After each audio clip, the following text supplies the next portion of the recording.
Hello, my name is Nasreen Lababidi and I'm the founder and design director of Harf Noon Design Studio. Since the setup of this interior design studio in 2014, the studio has produced many works from small apartments to vast penthouses. We have worked on over 70 projects, ranging in size. Some of them are just a few bedrooms to entire turnkey projects and villas. Handling mostly residential projects, the studio has also done numerous commercial offices and showroom styling projects, as well as objects of design ranging from carpet ranges to home accessories and art. The studio's ethos is that stylish doesn't necessarily mean more layers, more adornment, more show, but rather the biggest luxuries are calm space, light, and beauty, where simplicity can be as much as a statement of adornment. I have a hefty design portfolio within a range of mediums over 17 plus years, with a graphic design degree as a foundation and a master's degree in quality management. I am a self taught stylist and interior designer who creates and oversees every last detail of the homes and interiors of Harf Noon Design Studio that we produce. Um, we are known for creating inspiring spaces for the most discerning of clients, with a unique approach to capturing the diversity of a classical yet contemporary living and successfully combining this with a keen sense of humor and love of understated modern luxury. This refined yet eclectic aesthetic has earned us several commissions for residential projects and commercial projects in Dubai, Abu Dhabi, Sharjah, and Lebanon. I have designed carpets and products as well, and recently published my first book, Homes, which I will tell you a bit more about later on. The book has actually launched during Dubai Design Week a few days ago, and it has been very, very successful. We've actually sold out on the launch day, and which makes me very, very happy. And it makes people realize that during this pandemic, people realized a lot more how important our homes are, and how they should be a reflection of us, and how they should be easy to manipulate and change to serve our requirements. So you would see that a lot of sales has gone up now for villas or homes that have separate offices, or even an extra space where you can use it to exercise at home, which was not a requirement pre-COVID-19.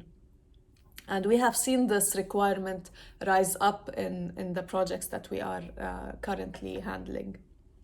So this whole knowledge has brought me, with the background that I have, has made me one of the most influencing personalities on social media, with a lot of active, engaged followers on my platforms, namely Instagram.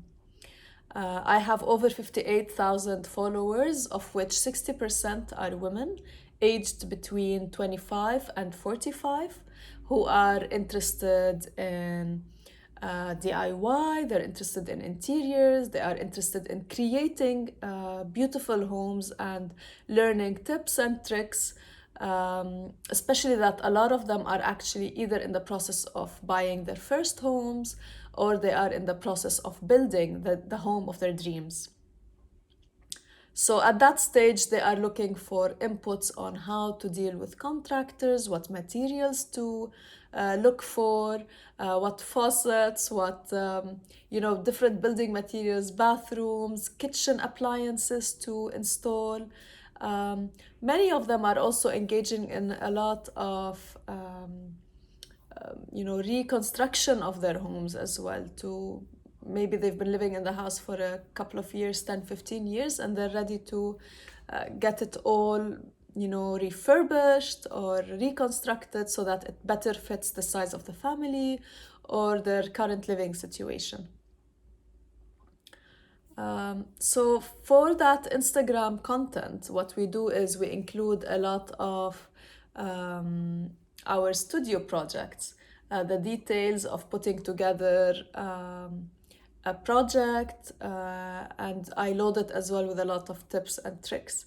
So it is a mix of photography and videos, stories, and IGTV content from the very start when we receive the project, when it is an empty shell, into the stages that we go through to create the look and feel and the mood boards for each home. To the design itself, the joinery details that we look for, the selection of the furniture and finishes, the fabrics, the accessories, and then of course why we choose to go with certain sizes of furniture or styles and not others, which gives them insight for them as well. So my followers basically trust me as I am a practicing designer.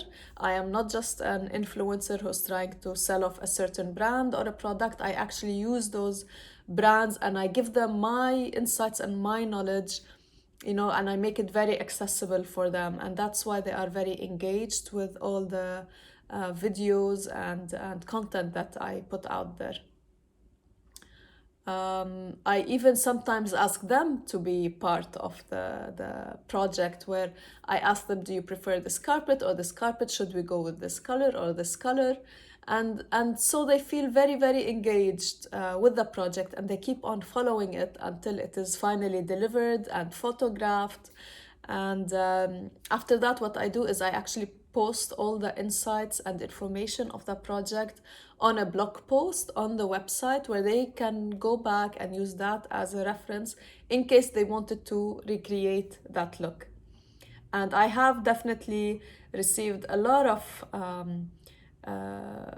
followers who would send me pictures of how they recreated the space, or I meet them and they show me the pictures.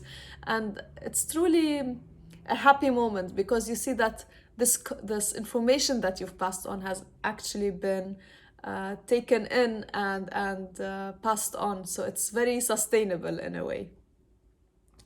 And of course, it makes me happy. So they ask questions about details, the actual selection, and then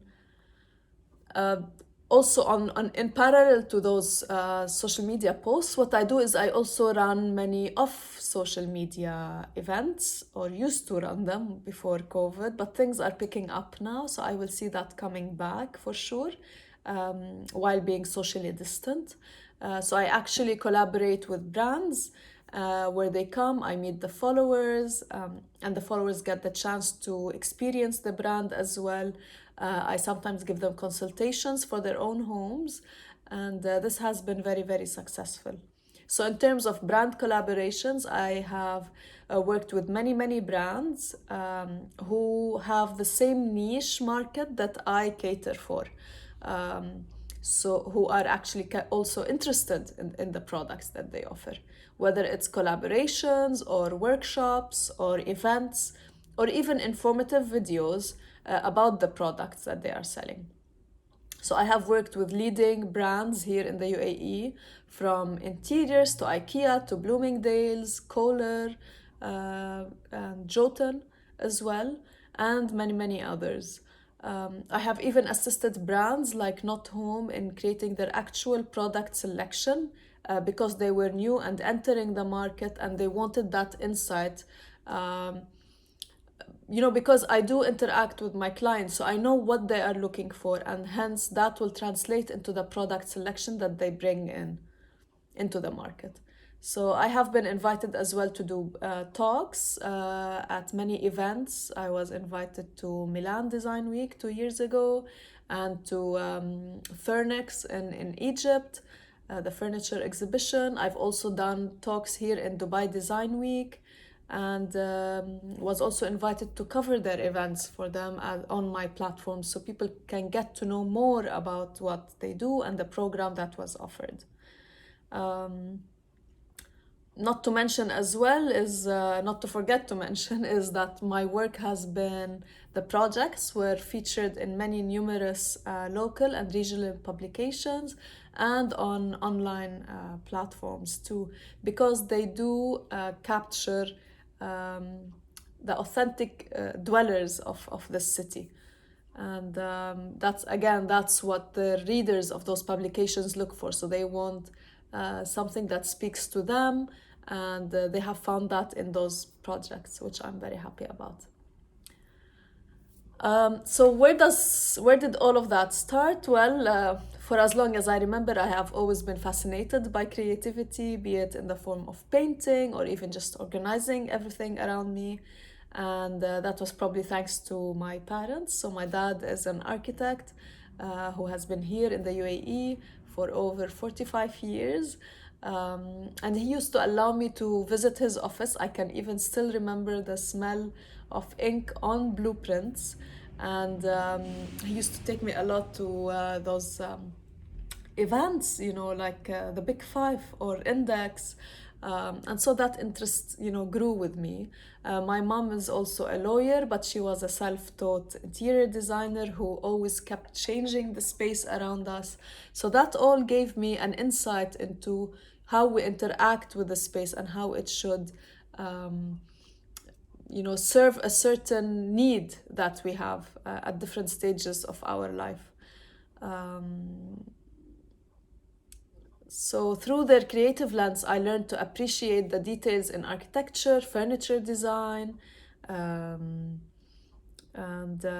interiors, and grew particularly captivated by the beauty of a well-designed home.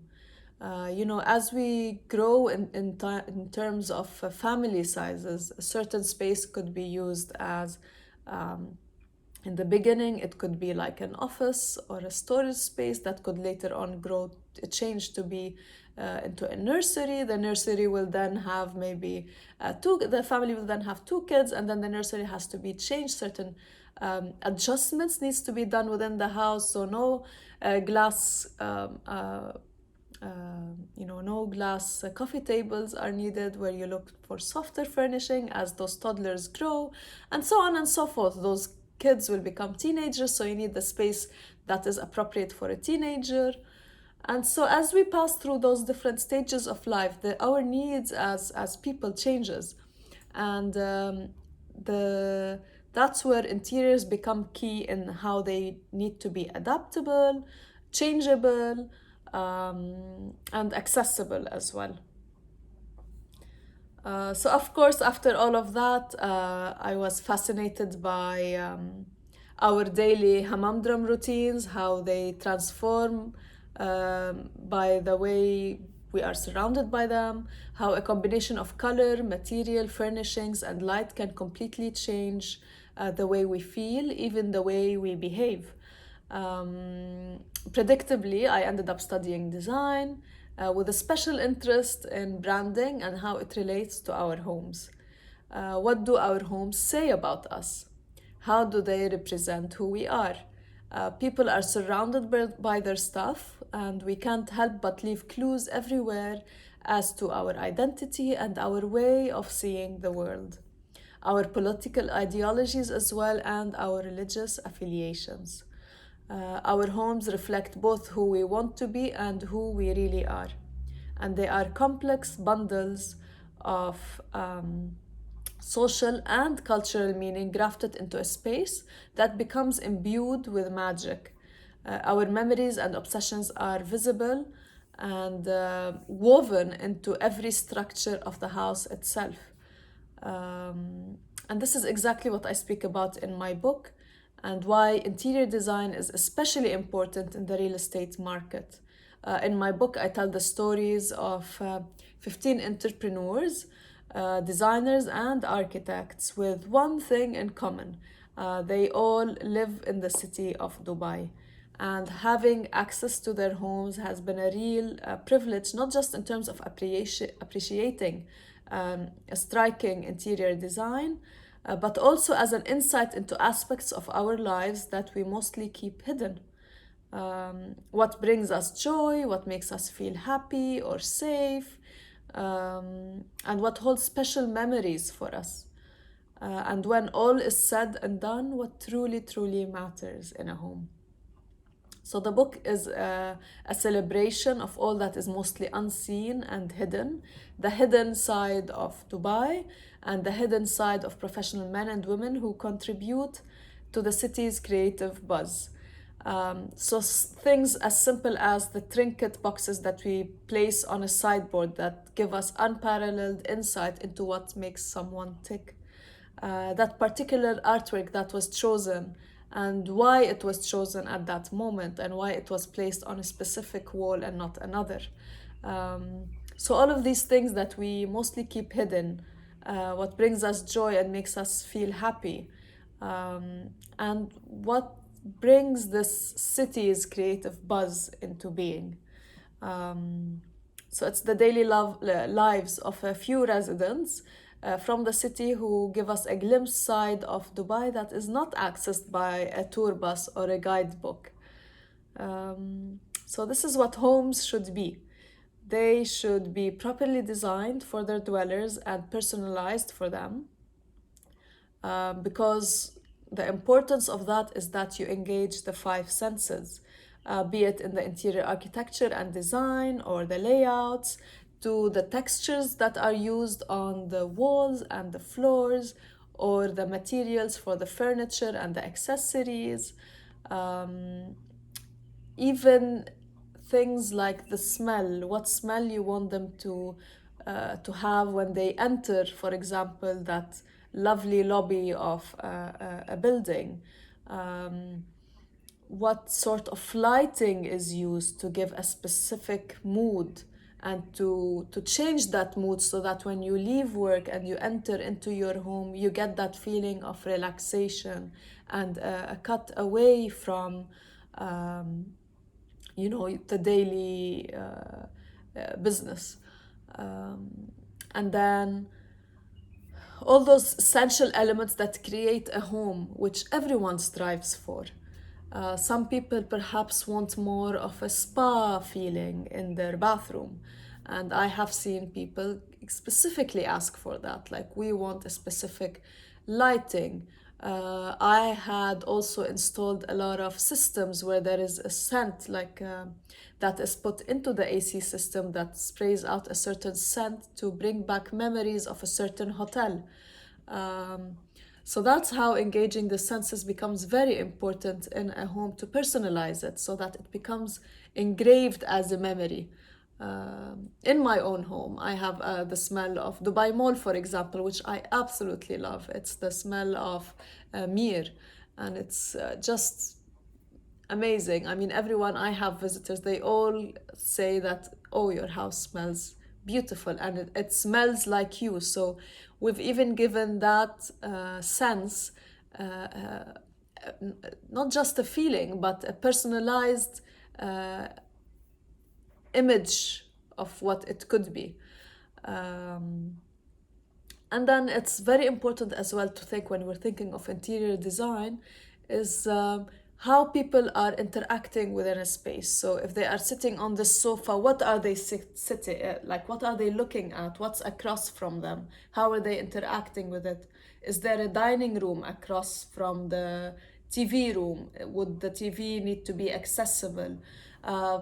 Things that I've also experienced, after receiving homes for projects, is sometimes we needed to move certain sockets, or to move them left or right. Like, I've seen a lot of, I don't want to call them mistakes, but things that were not properly considered, I would say. For example, when you have a 7-meter wall and you know that this is a contemporary sort of building or house, and the dwellers will look for a contemporary interior, why put the switches so far in where they are away from the angle of the wall, when you know that as soon as they enter they need to access and switch on that light? The two-way lighting, when you switch on and like if it's, for example, for a penthouse, so you switch up and down, and we had to make numerous visits by electricians to flip out those little electrical details. So these are things that a luxury owner is looking for to be done, so when they receive their key, their turnkey project, their apartment, it's completely done. They don't need to. We've had to install, for example, extra electrical points on a double height glass windows, where you are almost certain that they will be installing automatic curtains.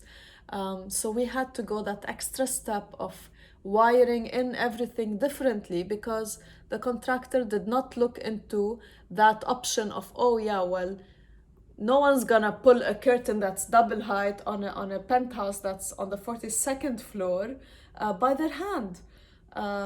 So these little things, those little details, they need to be looked on even before the interior design projects is worked on. What sort of paint colors are you finishing off the house or the villa in? Please don't use anything with yellow undertones. It's out of fashion. That's another thing. Trends. What are the trends in colors and in interiors that you want to be up to date in? This is what people look for. They don't want to go into a house and spend another 8,000-9,000 dirhams repainting the entire villa because it was finished off in a rather yellow tone that is no longer in fashion. I'm trying to give you guys more insights as to, when you're finishing off those projects. Everyone's looking as well into digitizing and making everything smart. So do think of smart homes, of sustainable homes, of homes that would not use a lot of electrical, that would not give them a high electricity and water bill. So, for example, installing faucets that have sensors that automatically stop the water flow. That's very important. And these were some of the things that we've done as changes to, to take a house a step up. And it gives a lot of value as well to the property. I would say also consider not creating villas with empty plots of land. Maybe give them a bit of hints as to how the landscaping can be done. So these little details, I think, give a property that extra advantage of, okay, so if I moved in, I don't need to do this extra, I don't need to do this extra, and that they would see that as value into the project when considering and, measuring or checking out apples to apples and trying to take a decision on which project to go for or which home to buy. I'm trying to think if I've covered everything that would make it interesting for you guys. So in terms of influencing on Instagram has definitely became a great access to a lot of brands to spread knowledge. People now don't have time to go through brochures and websites. They want the information to be captured quickly. You literally have less than even 30 seconds to grab their attention, to tell them what you're trying to say. And definitely using a real estate influencer helps in doing that, in reaching your targets, in reaching the right audience as well. And it can be done, like I said, in several ways, be it in photography, videos, workshops. A good creative influencer will find the right technique to capture what you're trying to say and to deliver the message the right way.